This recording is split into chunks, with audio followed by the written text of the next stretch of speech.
دیکھو دیکھو کون آیا، محمد عربی کا دین آیا۔ دیکھو دیکھو کون آیا، محمد عربی۔ حرام ہے، کیا ہے؟ ساتھی ناراض ہو جاتے ہیں میرے سے، لیکن کیا کروں، میری مجبوری ہے۔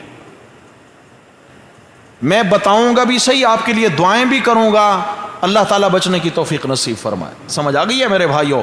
سودی بینکوں کی ترویج و ترقی کے لیے ان کا حصہ بننا کسی صورت بھی حلال اور جائز نہیں ہے، بلکہ سودی معاملات کرنے والے شخص کے متعلق اللہ رب العزت نے قرآن مجید میں ارشاد فرمایا فَأْذَنُوا بِحَرْبٍ مِّنَ اللَّهِ وَرَسُولِهِ، سود کا لین دین کرنے والے لوگ اور سود کے معاملے میں ملوث رہنے والے لوگ، فرمایا ان کو بتا دو کہ میں اللہ تمہارے خلاف اور میرا نبی تمہارے خلاف جنگ کا اعلان کرتے ہیں۔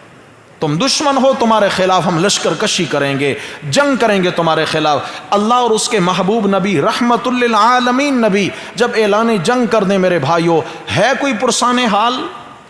ہے کوئی جائے پناہ؟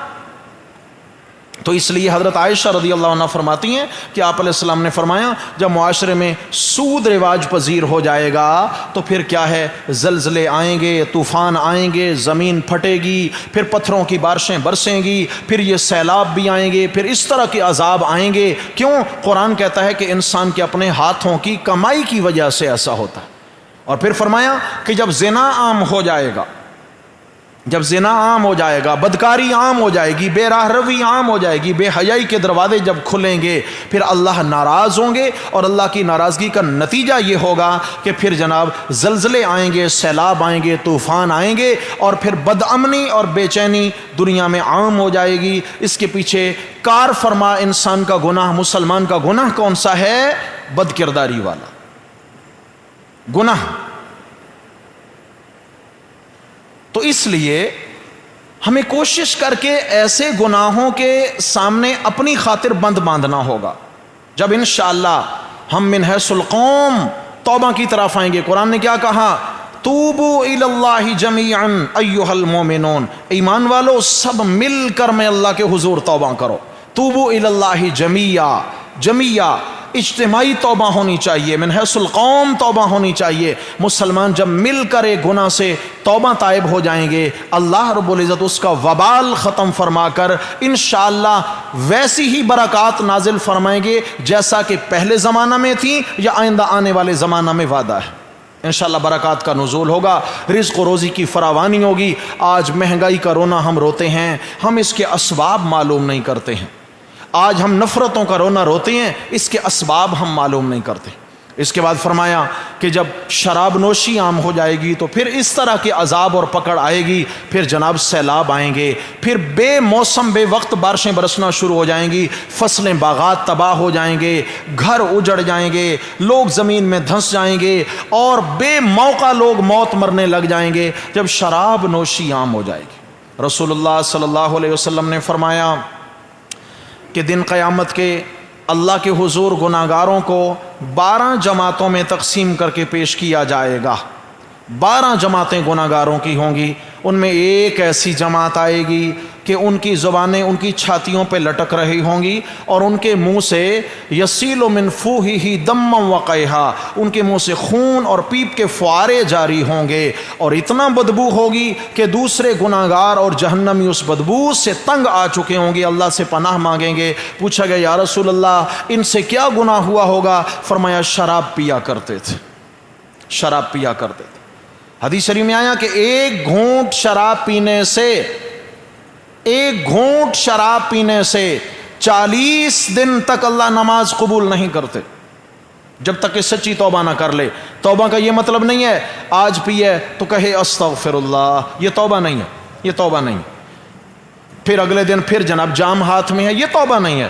سچی توبہ کیا ہے کہ یا اللہ مجھ سے جو گناہ ہو گیا میں اس پہ شرمندہ ہوں، آئندہ ایسا نہ گناہ کرنے کا آپ سے وعدہ کرتا ہوں، میرے اللہ گزری زندگی کے گناہ معاف فرما دے۔ آئندہ گناہ نہ کرنے کا اللہ سے وعدہ کرنے والا یہ سچا توبہ طائب ہونے والا ہے۔ تو میرے بھائیوں اس آیت میں کیا فرمایا؟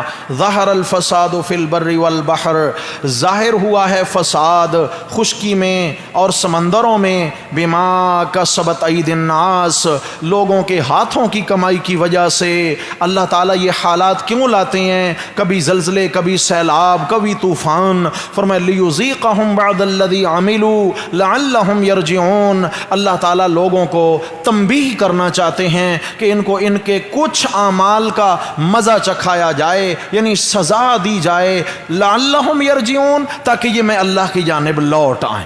میں اللہ ان کا رخ موڑنا چاہتا ہوں، تھوڑا سا ان کو تکلیف پہنچا کر، تھوڑا سا مالی جانی نقصان کر کے، تھوڑا سا ان کو میں تنبیہ کر کے اپنی جانب راغب کرنا چاہتا ہوں، لعلہم یرجعون، تاکہ میرا بندہ میں اللہ کے در پہ لوٹ آئے۔ بندہ میرا ہے، میرا در چھوڑ کے کہاں چلا گیا ہے؟ اللہ چاہتے ہیں اللہ کا بندہ ہو اور کس کے در پہ آئے؟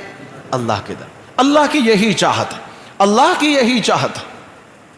آگے فرمایا کہ قل سیروا فی الارض، میرے پیغمبر فرما دیجئے لوگوں کو، اگر یقین نہیں آتا، سیروا فی الارض، ملکوں کی سیر کرو، چلو ملکوں میں، چلو پھرو، فانظروا کیف کان عاقبۃ الذین من قبل، تو وہ دیکھیں کہ کیسا ہوا انجام ان سے پہلے لوگوں کا۔ پہلی قومیں تباہ ہوئی ہیں، ان کے آثار آج بھی موجود ہیں۔ لوط علیہ السلام کی قوم تباہ ہوئی، آج بھی وہ کالا پانی موجود ہے، آج بھی وہ بدبودار پانی موجود ہے جہاں سے رسول اللہ صلی اللہ علیہ وسلم نے اپنی اونٹنی کو بھگا دیا تھا اور سر مبارک چادر سے لپیٹ لیا تھا، اور آپ علیہ الصلوۃ والسلام چادر لپیٹ کے سر پہ اونٹنی بھگاتے ہوئے استغفار کرتے ہوئے وہاں سے گزر گئے۔ صحابہ نے پوچھا یا رسول اللہ آپ نے کیوں یہاں سے سواری بھگا دی؟ آپ نے فرمایا یہ وہ جگہ ہے جہاں حضرت لوط علیہ السلام کی قوم پہ اللہ کا عذاب نازل ہوا تھا، اور آج بھی یہاں اللہ کا غضب اتر رہا ہے، آج بھی اللہ کا غضب اتر رہا۔ اللہ اکبر۔ فرمایا دیکھیں کان اکثرہم مشرکین، پھر سب سے بڑا گناہ، ناراض نہیں ہونا بھائی، قرآن کا ترجمہ ہے گھروں میں دیکھ لینا۔ فرمایا اخلاقی کمزوریاں بھی تھیں، عذاب آئے، اخلاقی کمزوریاں تھیں، لیکن جو سب سے بڑا جرم تھا ان قوموں کا، سب سے بڑا گناہ جو تھا ان قوموں کا، جس کی وجہ سے اللہ کی پکڑ میں آئے، فرمایا کانا اکثرہم مشرکین، اکثر کیا تھے؟ شرک کرتے تھے، میں اللہ کا حق غیروں کو دیا کرتے تھے، نا قدرے تھے، نا شکرے تھے، شرک کرنے والے تھے۔ تو شرک چونکہ یہ تمام گناہوں میں سب سے بڑا گناہ ہے، تو اللہ تبارک و تعالی اپنی غداری اور بغاوت والا جرم معاف نہیں کریں گے۔ فرمایا شرک والے گناہ کی وجہ سے بھی تباہ ہوئے۔ تھوڑا سا آگے تشریف لائیں، یہ سورہ فاطر دیکھیے جی، سورۃ الفاطر، سورہ فاطر، سورہ یاسین سے پہلے سورہ فاطر کی آخری آیت ہے، صفحہ 397، صفحہ نمبر 397، نمونے بیان فرمائے ہیں۔ سورہ یاسین شروع ہو رہی ہے، اس سے اوپر دیکھیں گے تو سورہ فاطر کی جو آخری آیت ہے وہ دیکھیے، اعوذ باللہ من الشیطان الرجیم، بسم اللہ الرحمن الرحیم، وَلَوْ يُؤَاخِذُ اللَّهُ النَّاسَ بِمَا كَسَبُوا، اور اگر اللہ تعالیٰ لوگوں کو پکڑنا شروع کر دے ان کے گناہوں کی وجہ سے، یعنی ہر گناہ پہ اگر اللہ کی پکڑ آنے لگ جائے، نقد گرفت آنے لگ جائے، ما ترک علی ظہرہا من دابہ، تو زمین کی پیٹھ پہ کوئی بھی جاندار چلنے والا باقی نہ رہے۔ یہ اللہ کے حوصلے ہیں، اللہ کے صبر ہیں کہ اللہ تعالیٰ قادر بھی ہیں کہ وہ پکڑ لیں، لیکن پھر بھی گناہ کرتے ہوئے دیکھ بھی رہے ہیں اور پھر بھی بندے کو مہلت دے رہے ہیں کہ ممکن ہے یہ پلٹ آئے، ممکن ہے یہ توبہ کر لے تاکہ ہمیشہ کی ناکامی سے بچ جائے۔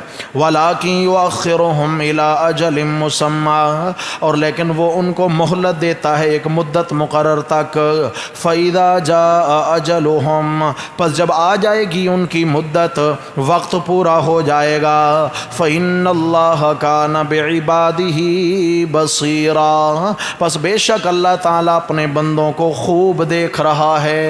اللہ ہر ایک کو دیکھ رہے ہیں، کون کتنے پانی میں ہے، کون کیا کر رہا ہے، ہر ایک کو اس کے کیے کی جزا اور سزا دے گا۔ اللہ سب کچھ کرنے پر قادر ہیں۔ تھوڑا سا پھر پیچھے آئیں، یہ 20ویں پارے کا بالکل آخری صفحہ دیکھیں، سورہ عنکبوت 20ویں پارے کا آخری صفحہ نمبر 362 صفحہ جی۔ اللہ اکبر۔